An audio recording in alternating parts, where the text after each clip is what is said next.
Thanks for stopping. Yes, and my hat's off sideways. And this was in response to my granddaughter saying that I wouldn't do a TikTok with the hat sideways. So here it is. So it's proof of life that I did a TikTok with my hat on sideways and acting silly. And you know what? That's just this is all about. It's just being real and silly and having a good time. You know, um, it's interesting when you sit on top of a building and you watch the airplanes go by. Where I used to live, when I was working in Manhattan, there was a soccer stadium nearby. I lived in the area outside of the cities. It was a nice little 15-minute train ride in. Well, better than any long commute like most of my colleagues.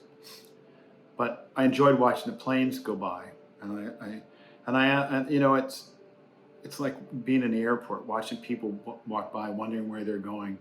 If you've ever been in Dallas's airport, if you go to different areas, gates, pay attention to the people in the time where they're going and how they're dressed. It's amazing what you can see, the different cultural types or styles of dress versus Los Angeles versus New York versus Milwaukee versus, St. Paul versus Dallas. So just next time you're in Dallas, watch. It's really interesting. I thought it was pretty interesting.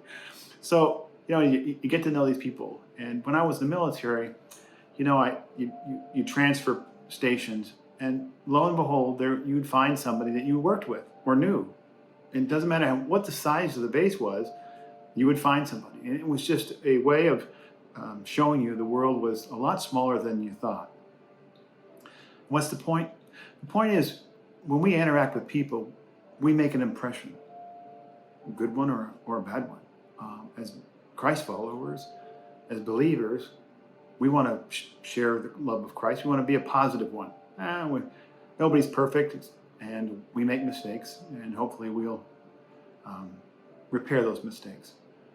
But every time we interact with somebody, we show them who we are.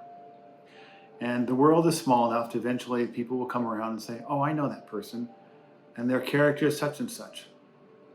And we want them to think favorably of our character, and that our character and our testimony are congruent. So when next time you sit on a building and watch or in an airport, think about the people you've met and the people you will meet, and be that light. So when they think of you again or you meet them again, they remember you favorably. Be blessed, is all I would say.